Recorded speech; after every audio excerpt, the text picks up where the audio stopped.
ఆడపిల్లంటికి అబ్బాయి తరపున వాళ్ళు వచ్చి పిల్లల్ని అడగటం ఆచారం. దానికి విరుద్ధంగా మిమ్మల్ని ఇక్కడ రప్పించినందుకు. అదేం లేదండి, మేము ఎప్పటి నుంచో బెంగాల్లోనే ఉండిపోయాం. తెలుగు నేల మీద అడుగుపెట్టి ఈ మట్టి వాసన పీల్చే అదృష్టం మీ వల్లే కలిగింది. లేదండి, మీరు అడిగిన ఒక్క ప్రశ్న మా విక్కీని మా ఇంటికి చేర్చింది. అందుకు మేమే మీకు థ్యాంక్స్ చెప్పాలి. ఏంది పెద్దోడా చుట్టాలతో ఈడే నిలబడి మాట్లాడేదే? లోపల పదండి పదండి. రండి. మీ సెలక్షన్ నాకు చాలా నచ్చింది. ఆ ఫ్యామిలీని చూస్తే బాగా రిచ్గా ఉన్నారు. కరెక్ట్గా చెప్పావక్క. ఇంత రిచ్ ఫ్యామిలీ ఆఫ్టర్ ఆల్ సూపర్వైజర్ని చేసుకోవడానికి ఎట్ట ఒప్పుకున్నారు? ఏం చూపించొచ్చాను బాబా వాళ్ళకి? వీడు సూపర్వైజరా? నువ్వేం చూపించావు బావా? ఇంతకే బంగ్లానే ఉందా? పెంకుటిల్లు కూడా లేదు. అమ్మమ్మమ్మ, నీకు పెంకుటిల్లు కూడా లేదా? అన్ని విల్లాలుంటే పెంకుటిల్లు కూడా లేదంటవా? మరి కారు? ఓల్డ్ అంబాసిడర్ కూడా లేదు. మరి ఏం పెట్టి పోషిస్తావు? నువ్వెలా పోషిస్తున్నావురా? ఇదిగో అన్న ఎడుతున్నాడుగా, చెప్పు. ఎక్కడో కొడుతుంది. ఎక్కడో కాదు, బోండంలో వాసన. కొట్టు. ఏదో తేడాగుందే. పితాజీ, పితాజీ, ఓ పితాజీ. అనే నేను ఇప్పుడే వస్తా. పితాజీ, ఆ విక్కీ గాడు సూపర్వైజర్ అని ఏవేవో అబద్ధాలు చెప్తున్నాడు, విన్నావా? ఏంటి? ఆడేదేదో కుసుక్కుంటున్నాడు, విన్నావా? కాదు పితాజీ, వాడేదేదో మాట్లాడుతున్నాడు, నువ్వు విన్నావా? ఇప్పుడు చెప్పు. వీడింకా చెవుటు మెసలు పెట్టుకోలేదా? ఎందుకురా అరుస్తావు? ఇవి మాత్రం బాగా వినపడ సస్తాయే. ఇది నీకు కాదు, ఎవరికి చెప్పాలో వాళ్ళకే చెప్పాలి. నువ్వెలా? శుక్లమామా, శుక్లమామా, ఎవరిని వదలం, అందరినీ చేస్తా. ఎక్కడెక్కడా? లేదన్నయ్య, ఐఎమ్ గోయింగ్ దే. ఆ రోజు మనం ఆ నిర్ణయం తీసుకోవడం మనకే మంచిది. మీ వాడి మోసాన్ని తేలుస్తా. ఏం మోసం? ఇందాక మీ అన్నయ్యతో అన్ని అబద్ధాలు చెప్పావా లేదా? ఒక్క అబద్ధం కూడా చెప్పలేదు. నువ్వు అబద్ధాలు చెప్పావని నేను నిరూపిస్తే అబద్ధానికి ఒక చెంపదెబ్బ తింటావా? నిజాన్ని నిరూపిస్తే 2 చెంపదెబ్బలు తింటా. అయితే అడుగు. నీకు అన్ని విల్లాలుంచుకొని మీ అన్నయ్యతో నీకు బెంగాల్లో ఒక్క పెంకుటిల్లు కూడా లేదని చెప్పావా లేదా? ఒరే బొకాడి, నాకు బెంగాల్లో విల్లాలు ఉన్నాయి గానీ పెంకుటిల్లు లేదుగా. మరి నిజమేగా. మరి సెకండ్ క్వశ్చన్. నీకు బెంగాల్లో అన్ని కార్లు ఉంచుకొని అంబాసిడర్ కూడా లేదు అని చెప్పావా లేదా? ఒరే బెంగాలీ రసగుల్లా, నాకు బెంగాల్లో మెర్సిడీస్ బెంజ్ ఉంది గానీ ఓల్డ్ అంబాసిడర్ లేదుగా. మరి లేదుగా. అసలు అబద్ధానికి 2 దెబ్బలుగా అనుకుంది, మరి 4 కొట్టారా? ఇటు తిరుగు. మనిషికి 2 అనుకున్నాం. భలే భలే పిచ్చి పప్పలరా మీరు. మనిషికి 2 అనుకున్నప్పుడు మీరున్నది 3, 3 2 ఎంత? 6. మరి 4 కొట్టారా? కరెక్ట్. నువ్వు చాలా జెన్యూన్ పర్సన్, నువ్వు నాకు నచ్చావు.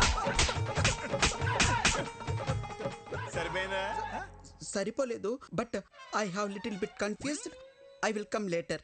ఇంకా కన్ఫ్యూజన్ పోలా. I have some work. We don't have work. గుర్తు చేసి గూబ పగల కొట్టించుకోవడం అంటే ఇదే సార్. మీరు మరీ సార్ అన్ని అబద్ధాలన్నీ మీరే చెప్పి అవన్నీ నా చేత నిజాలను ఒప్పించి ఏంటి సార్ మీ స్ట్రాటజీ? మన స్ట్రాటజీ ఏంటో ఒకసారి చెప్పండి రా. Okay boss. ఇప్పుడు ఆడు చెప్తాడు. ఓకే. మా బాస్కి 2 పాలసీలు తెలుసు. ఏంటవి? ఒకటి, ఆయనతో సమానమైన స్టేచర్లు ఉన్నాడైతే 4 తన్ని స్టేచర్ మీద పడుకుని పెడతాడు. మరి రెండోది? నీలాంటి పొకోడిగాడు అనుకో, పిచ్చెక్కించి మెంటల్ హాస్పిటల్ బెడ్ మీద పడుకోబెడతాడు. పొకోడి నయాల. నిద్రపోతున్న ఉడతను లేపారా మీరు?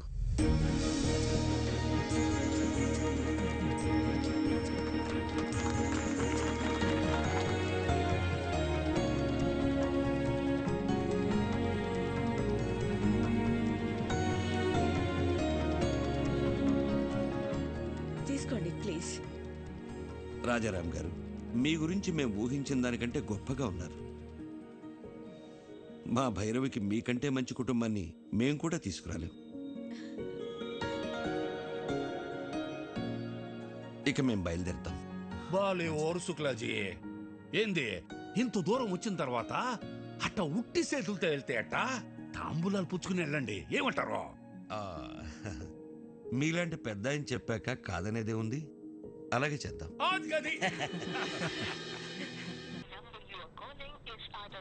ఈ రవీంద్ర గాడి ఫోన్ పనిచేయట్లేదేంటి? అల్లుడు, ఒక కొత్త సిటీకి వెళ్ళి కొత్త మనిషి గురించి కనుక్కోవాలంటే కొంచెం టైం పడుతుంది. ఎందుకు టెన్షన్ పడుతున్నావు? సార్ రవీంద్ర వచ్చాడు సార్. వచ్చాడా? ఏంటి రవీంద్ర అప్పుడే వచ్చావేంటి? సార్ కలకటాలో వాడి పేరు తెలియని వాడే లేడు సార్. పేరు చెప్పగానే వాడి అడ్రస్ తెలిసిపోయిందంటే వాడు ఎంత ఫేమస్ చూడండి.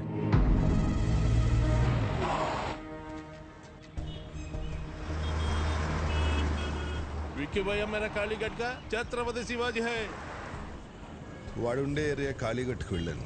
అక్కడ వాడి బిజినెస్ పార్ట్నర్ గుప్తాని కలిశాను. నేను ఒక జర్నలిస్ట్ని, స్టోరీ రాస్తానని అబద్ధం చెప్పాను. అప్పుడు వాడు ఒక ఇన్సిడెంట్ చెప్పాడు సార్. నాకు అప్పుడు అర్థమైంది వాడు అక్కడ విక్కీ బాయ్ ఎందుకయ్యాడు. కాళీఘాటు మాది. ఎన్నో ఏళ్లుగా ఇక్కడే బతుకుతున్నాం. మేం ఖాళీ చెయ్యం. సేటు మీది 400 కోట్ల హోటల్ కావచ్చు, మాది 4 తరాల ఎమోషన్. కోర్టు స్టే ఇచ్చినా నువ్వు ఇలా చేయడం న్యాయం కాదు. మీరు కోర్టు ఆర్డర్ని నమ్ముకుంటే నేను ముఖర్జీ సేట్ని నమ్ముకున్నాను. ఈ ముఖర్జీ నమ్ముకున్న వాళ్ళ కోసం ఎంతమందిని చంపడానికైనా రెడీ. మరి మీరు నమ్ముకున్న ఆ విక్కీగాడు మిమ్మల్ని కాపాడడానికి వస్తాడా?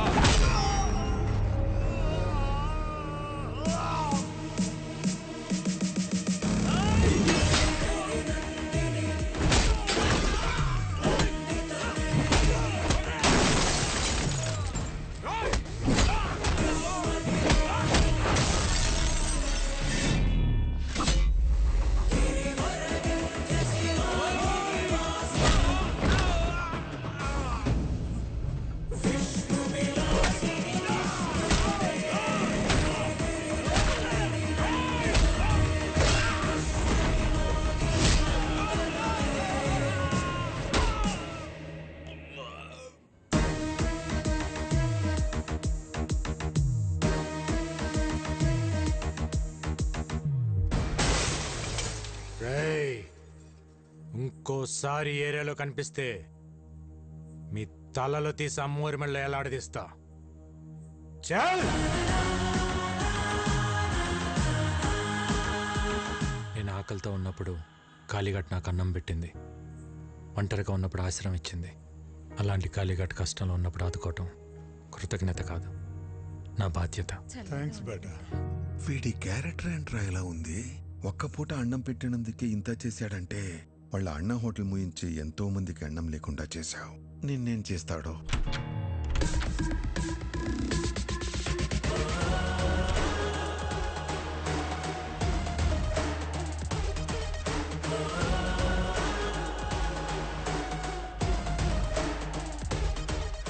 ఏంటి రవీంద్ర, కలకటా ప్రయాణం బాగా జరిగిందా? బై ద వే, నా గురించి తెలుసుకోవటానికి కలకటా పంపించింది జీకేనే, కానీ నువ్వు ప్రాణాలతో హైదరాబాద్కి తిరిగి వచ్చేలా చేసింది మాత్రం నేనే.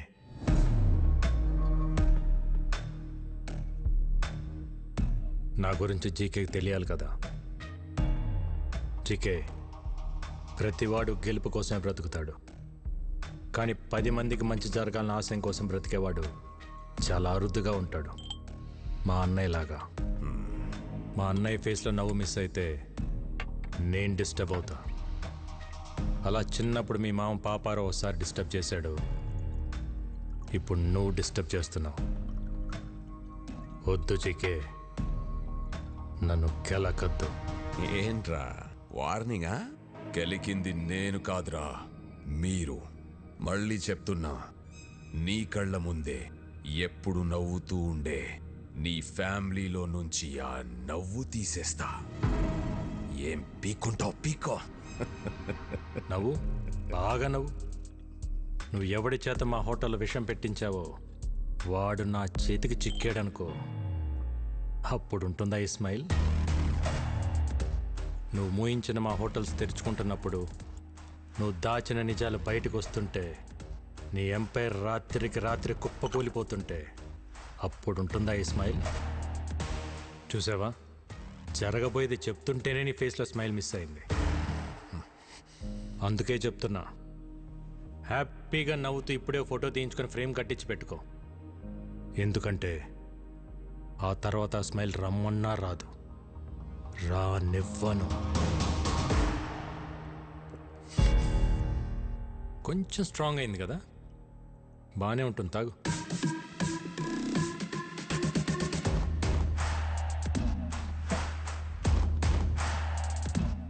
రేయ్, నువ్వు పెట్టుకుంది మా అన్నయ్యతో, కానీ ఎదుర్కోవాల్సింది నన్ను. All the best.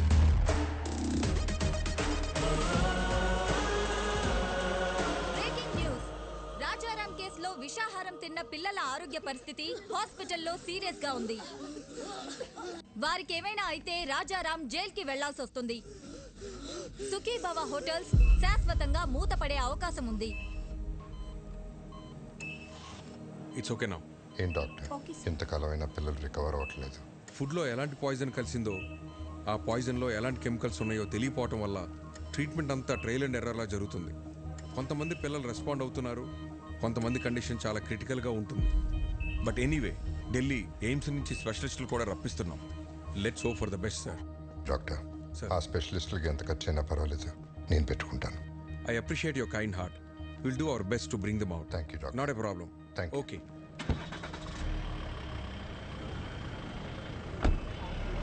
Okay, sir. Nagar గారు. అరే అన్నయ్య గారు ఇప్పుడే వెళ్ళిపోయారే. పర్లేదండి, ఇట్స్ ఓకే. మీతో కొంచెం పర్సనల్గా మాట్లాడాలి. మొన్న అనాథ శరణాలయంలో జరిగిన ఫుడ్ పాయిజన్ విషయంలో పిల్లలు తిన్న ఫుడ్లో ఏవో అడల్టరేటెడ్ కెమికల్స్ కలిసాయని ఫుడ్ ఇన్స్పెక్టర్ కేసు పెట్టాడు. ఎవరో కలిపితే కానీ ఫుడ్ పాయిజన్ జరగదు. పోలీస్ ఇన్వెస్టిగేషన్లో ఒక్క క్లూ కూడా దొరకలేదా? ఆ జీకే ఇన్వెస్టిగేషన్ పూర్తిగా జరగనివ్వకుండా ఆపాడు. అయితే వాడెవడో కనిపెడితే అన్ని నిజాలు బయటకు వస్తాయి. అన్నయ్యని నిర్దోషిగా ప్రూవ్ చేయాలన్నా, జీకేని దోషిగా ప్రూవ్ చేయాలన్నా వాడొక్కడే మార్గం. ఇంకొకడున్నాడు. ఎవరు? ఎవరెతను? ఇతను జీకే ఫుడ్స్లో కొంతకాలం పనిచేసిన సైంటిస్ట్. పేరు మహేష్. అక్కడ జరుగుతున్న కల్తీ గురించి, దానివల్ల వచ్చే హెల్త్ ప్రాబ్లమ్స్ గురించి రీసెర్చ్ చేశాడు. జీకే ఫుడ్స్ బ్యాడ్ అని అన్నయ్య స్టేట్మెంట్ ఇచ్చినప్పుడు ఆ మహేష్ వచ్చి అన్నయ్యని కలిశాడు. జీకే పైన మీరు చేస్తున్న అలిగేషన్స్ అన్ని కరెక్టే సార్. వాళ్ళు చైనా నుంచి అడల్టరేటెడ్ ప్రోడక్ట్స్ తీసుకొచ్చి మన కంట్రీలో అప్రూవల్స్ లేకుండా వాడుతున్నారు. చిప్స్లో పామ్ ఆయిల్ బదులు పామోలిన్ ఆయిల్ వాడుతున్నారు, which actually can cause cancer. Chinese salt అయిన అజినోమోటో వాడుతున్నారు. చిన్నపిల్లల్లో అయినా పెద్దోళ్ళలో అయినా ఇది బ్రెయిన్ పనిచేయకుండా ఆపేస్తుంది. స్లోగా పర్మనెంట్ బ్రెయిన్ డ్యామేజ్ అవుతుంది. ఇలా జీకే ప్రతి ఫుడ్ ప్రోడక్ట్ పైన డీటెయిల్ రిపోర్ట్ తయారు చేస్తున్నాను. ల్యాబ్ రిపోర్ట్స్ రెడీ అవగానే నేనే వచ్చి మిమ్మల్ని కలుస్తాను. అంతవరకు నా ఫోన్ స్విచ్ ఆఫ్లో ఉంటుంది. జీకే మనుషులు నా కోసం వెతుకుతున్నారు సార్. రైట్ టైంలో నేనే మీ కాంటాక్ట్లోకి వస్తాను. ఆ తర్వాత అతను కాంటాక్ట్ చేయలేదు. మేము ఎంత ప్రయత్నించినా అతని డీటెయిల్స్ దొరకలేదు. నా అనుమానం కరెక్ట్ అయితే అతను జీకే మనుషులకు దొరికిపోయాడేమో అనిపిస్తుంది. లేదు సార్, ఫుడ్లో పాయిజన్ కలిపినాడు ఆ సైంటిస్ట్ మహేష్. వీళ్ళిద్దరే జీకే భయాలు. వాళ్ళిద్దరు బతుకున్నారు కాబట్టే జీకే ఇంకా అన్నయ్య వెంట పడుతున్నాడు. ముందు మనం ఫుడ్లో పాయిజన్ కలిపినోడిని పట్టుకుంటే అన్ని నిజాలు బయటకు వస్తాయి. కానీ ఏం చేసినా కేసు ఫైనల్ హియరింగ్కి వచ్చే లోపల చేయాలి.